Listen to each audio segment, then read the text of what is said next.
My name is James Ezimoha, and I am delighted to have His Excellency Wamkele Mene, Secretary General of the African Continental Free Trade Area, who is visiting Baku for high-profile meetings focused on partnerships in Azerbaijan and expanding cooperation between Africa and the South Caucasus. It's an honor to have you here, sir. Thank you very much for joining us. Thank you. Thank you for having me. Your Excellency, could you please tell us about the themes or topics of your meetings and the key figures you had these meetings with? Well, it's our second visit here. We were here in December for COP29. We had a very successful visit then, but of course that was more of the UN event than having discussions with the government authorities here. On this occasion, visit was initiated by Tahir Gozel, a very, very accomplished businessman here in Azerbaijan. And his vision is that of improving trade and investment relations between Azerbaijan and the continent of Africa in general. And that discussion, that vision culminated in him joining us in Nigeria, in Kenya, and in Zambia for high-level discussions on trade and investment possibilities. And on this occasion, we met with Hassan to discuss an arrangement of collaboration on the digital economy and digitization, particularly digitization of government services.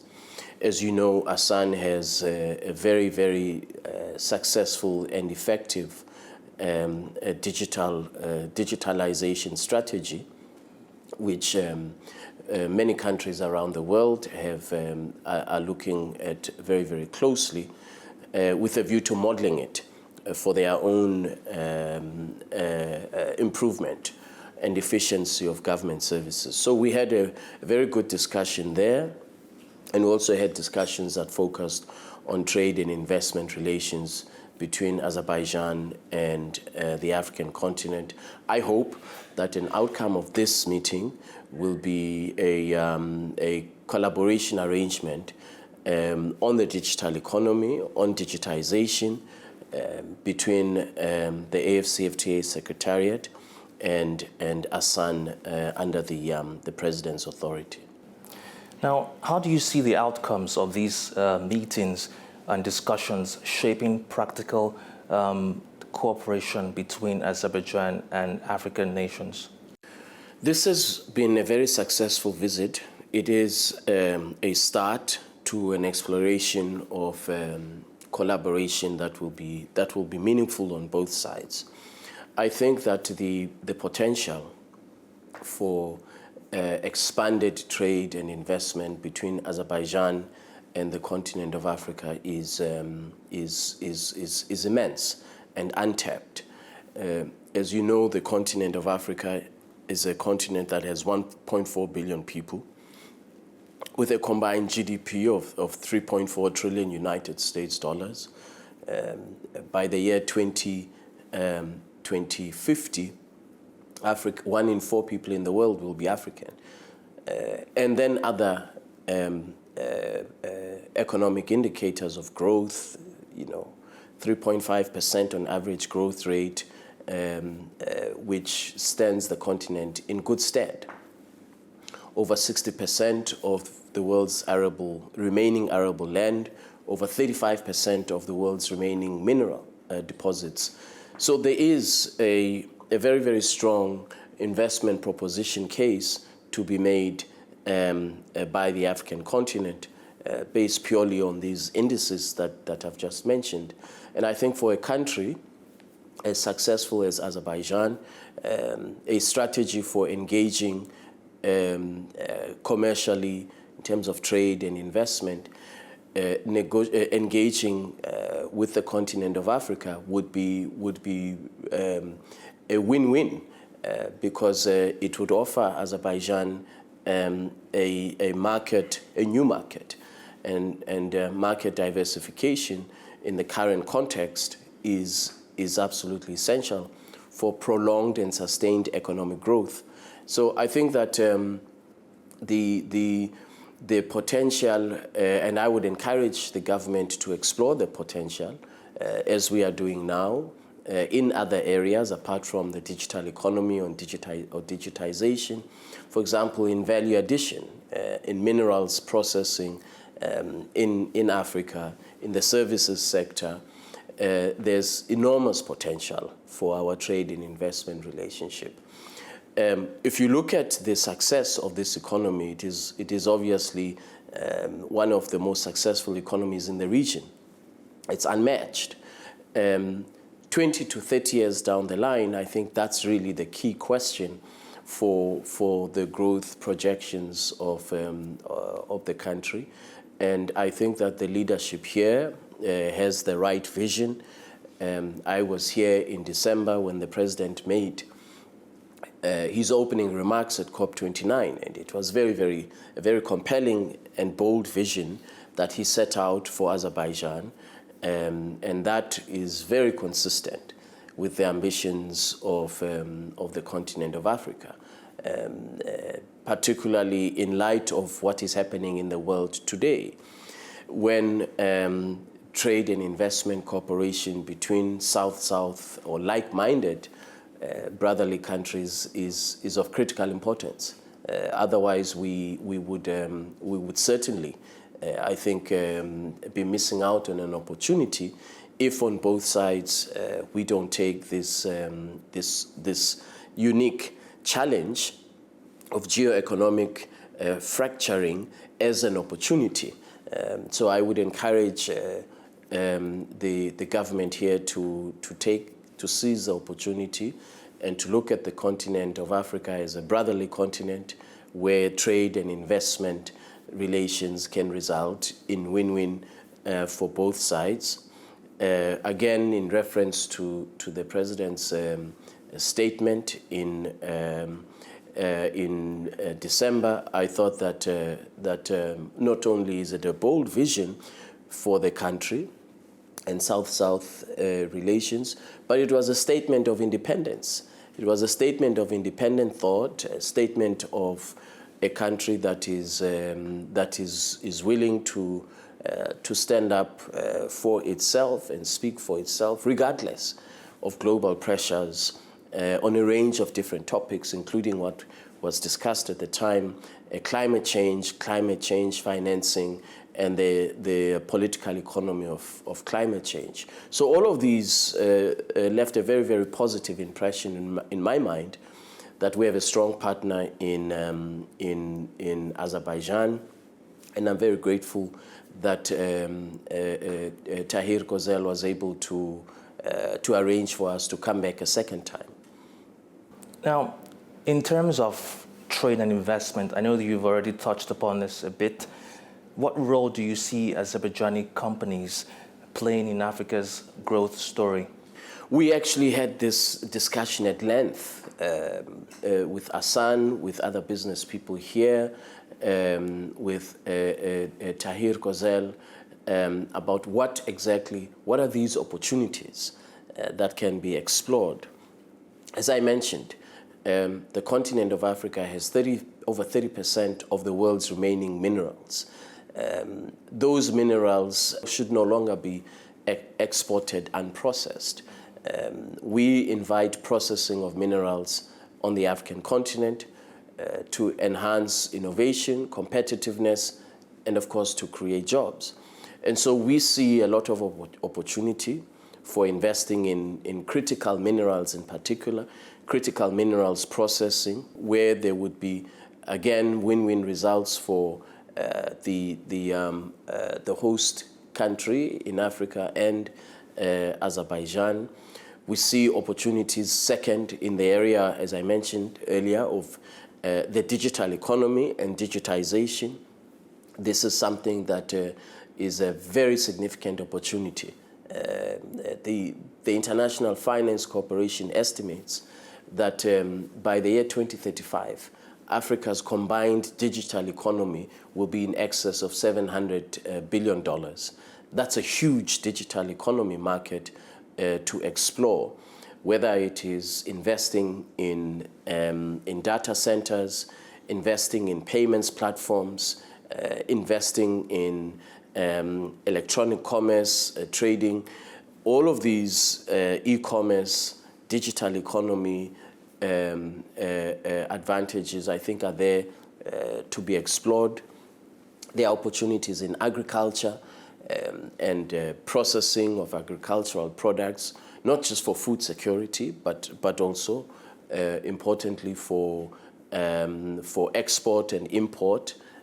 So I think these are some of the three areas that I've listed. The services economy is also an opportunity because, as you know, there are many countries in Africa that are services economies that would welcome the opportunity to explore collaboration with Azerbaijan. So I think in general, these are the sectors, 4 sectors I've mentioned that immediately present themselves for exploration. Now, some observers say Azerbaijan could become a bridge between Africa and the Eurasia.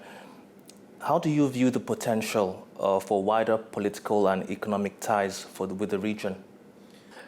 The current fracturing of geopolitics and geoeconomics, the trade wars, the tariff escalations that are targeted at many countries around the world, compel like-minded countries, South-South cooperation, and independent foreign policy thinking is very important at this very challenging time. And so I think that to the extent that Azerbaijan and the African Union and countries in Africa are able to reflect on a short to long-term strategy for how to together, as brotherly countries, navigate these challenges, I think that will result in deepened relations and cooperation that results in benefits on both sides.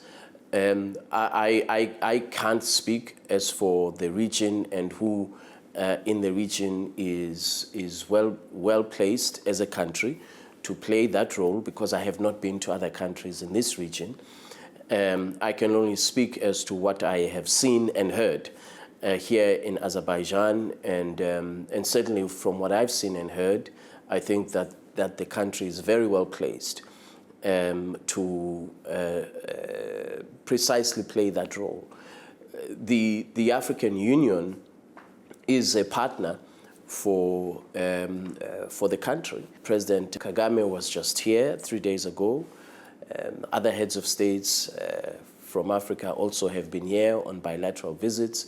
So I think that there's a convergence of factors that should compel us to take this to the next level of engagement, which is commercial, trade, and investment, to build on the political ties that exist, and to take advantage of this global crisis in geopolitics, to take advantage to create opportunities for Azerbaijan and for the African continent on the basis of a South-South arrangement. At the center will be the principles that underpin foreign policy independence and countries of African countries, Azerbaijan, mutually respectful arrangement. Azerbaijan's Assan service as a model has attracted interest from African nations, particularly Uganda and Rwanda, with interest from Kenya. From your perspective, what makes this model relevant to Africa's governance and service delivery needs? I think every country has an interest to make sure that government provided services such as identity, driving licenses, issuancing, that happens efficiently, within affordability of citizens, efficiency, affordability, and effectiveness of the system. That really is in part what drives economic growth, because small, medium enterprises are able to do business relatively efficiently and cost effectively. So that benefits the economy when you have an efficient governance model for services that citizens require.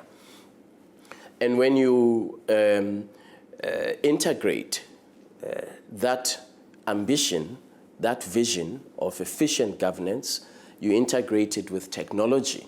The result is what Hassan has achieved here in Azerbaijan, an integrated digital platform for enabling services for citizens, reducing the cost of doing business in the process and reducing the time that it takes to, for example, even establish a company, the time that it takes to register real estate, when there's been a conveyancing of property and a transfer of property. All of these things result in efficiency of not only citizens' lives, but more importantly, efficiency of the economy. And that, in my view, is the objective of governments all over the world. It's just that some governments have moved much, much faster to implement the digitization and the digitalization of these processes.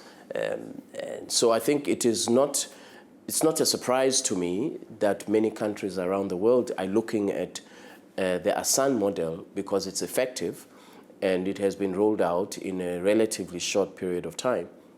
Now, of course, the conditions are different. There are 55 countries in Africa. They are very, very different cultures, languages, in country and amongst countries. There's also the issue of interoperability of the technology. So the baseline is very, very compelling, and that is what Hassan has been able to achieve on a digital platform, leveraging on technology. How we transfer that to conditions that are suitable for individual countries in Africa is something that has to be considered at a national level or even regional level. But essentially, I think the message is that the digitization of government services leads to efficiency gains in the economy. There's no country in the world, there's no government in the world that does not want that. Hosting COP29 in Baku placed Azerbaijan at the center of global climate conversations. How might this platform create opportunities for Africa to collaborate with Azerbaijan on green and sustainable development? We just 2 years ago launched the Africa Green Industrialization Initiative, being led by President Ruto of Kenya on behalf of the African Union. And the Africa Green Industrialization Initiative focuses on green industrialization, renewable energy, leveraging on renewable energy, whether it is solar, geothermal, hydro, to continue to power our industrial development.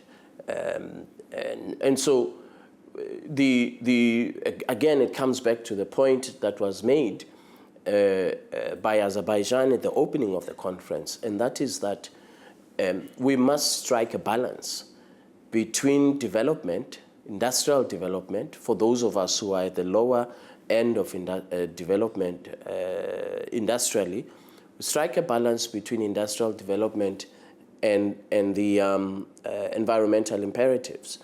And so that's what the Africa Green Industrialization focuses on, How do we industrialize our continent? How do we trade in a way that is environmentally sustainable?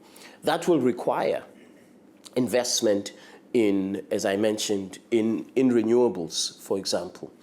Significant amounts of investment, investments that are taking projects that are green, supporting green trade rather, green industrialization, taking those projects to bankability and placing them in global capital markets for investment.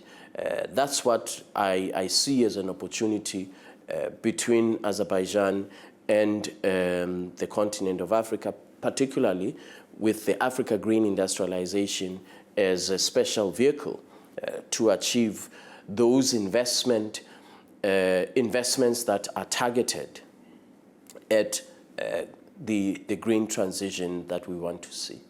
Your Excellency, thank you very much for sharing your time and insight with us. Thank you very much. Thank you for inviting me.